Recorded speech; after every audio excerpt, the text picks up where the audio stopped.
The biggest solve for us at Infinity Ward is really trying to make things look authentic and believable, real. And if you get those things right in the real world, you can bring it into the game itself.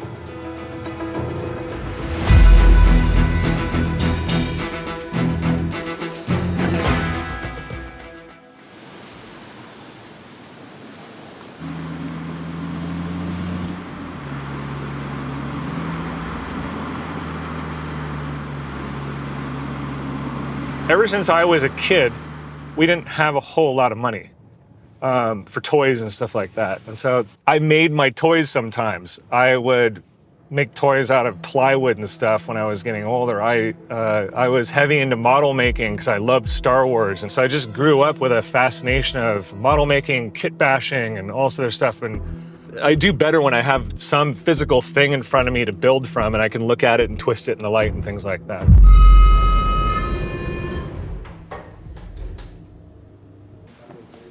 Hey now. Hey.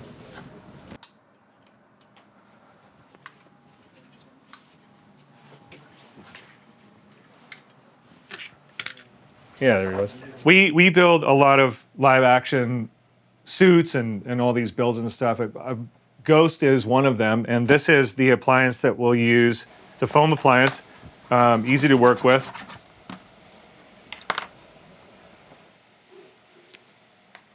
So I'm just gonna cut this mask down a little bit. Maybe my designer's philosophy is responding to things that happen along the way and then trying to figure out what tools do I have to solve those problems. But when we're doing stuff like this, it needs to be like visually consistent with modern warfare. So that means as real as you can make it. And I think that's really why it's important to not just draw this stuff, but build it for real. When you're working on an iconic character, you don't know it yet. When I did the original Ghost concept, it was done in maybe under 2 hours. I want to say it was just 3 sketches.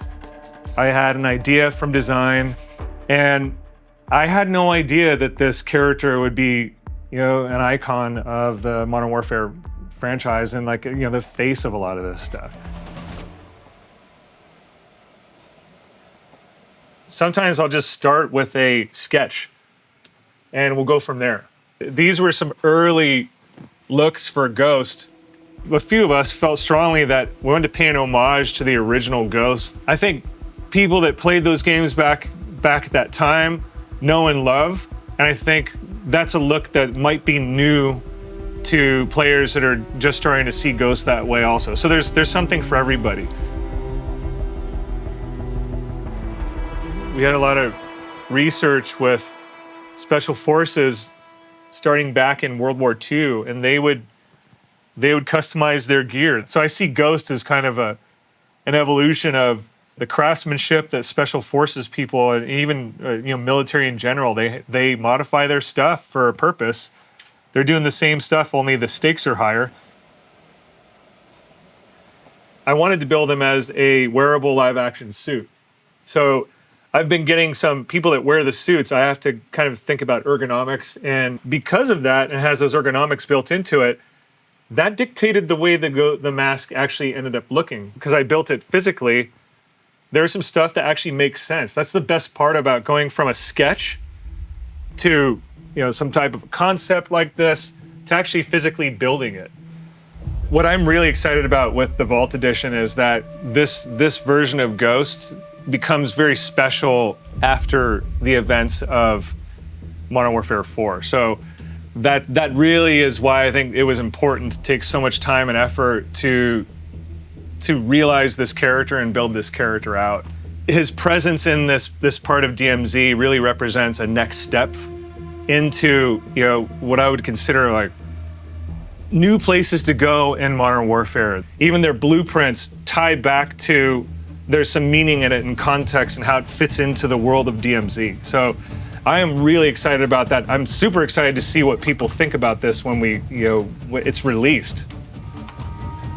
This is Ghost's AK. It has an Apex attachment, and it has like a drone killing attachment, which I think is pretty dope There's all these little cool Easter eggs in those blueprints that kind of they connect to the character, or they connect to the region that they're going into with it. You know, a couple of those weapons are actually manufactured and come out of a really cool new place in DMZ that players will discover.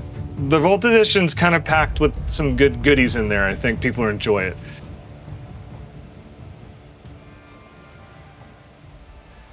I don't like when things look perfect.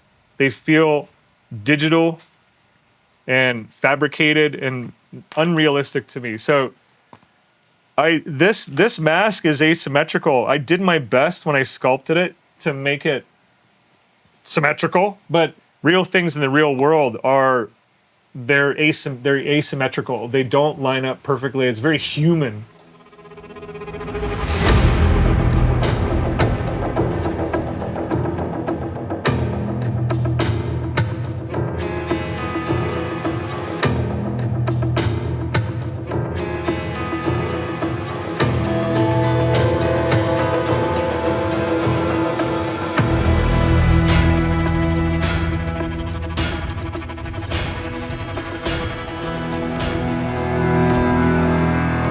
This is Tom Sacklesay. He's an extraordinary character artist, concept artist.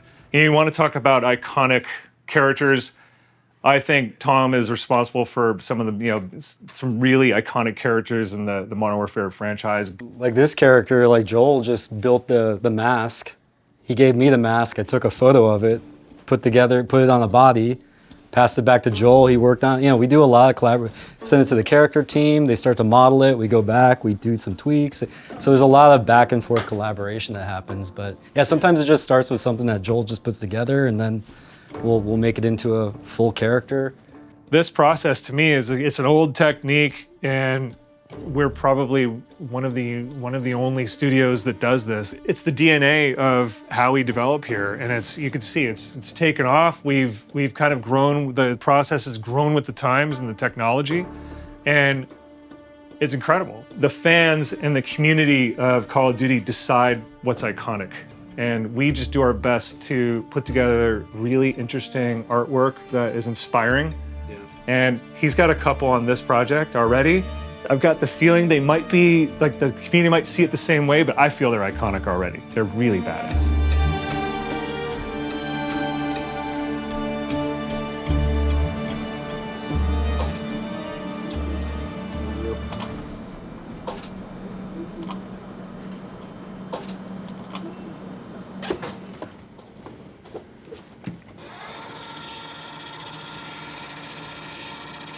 This version of Ghost is actually really difficult to build, and it's all bespoke. So it's a one-of-a-kind build. There aren't any more of these in the world. This is it. And down to all the scuffs and everything, they're all unique to this mask. So this is it. This is the source of this character right here. This is the Vault Edition Ghost mask.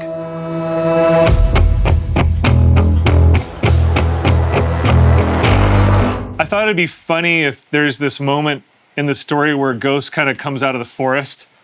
He's kind of walking at you through the forest, and he's got his head down or something, and he walks up and he puts his hand on his face and pulls his mask off, like, tss, and all this gas comes out. And you're like, what? Is he gonna show his... Oh no, it's just another mask within a mask.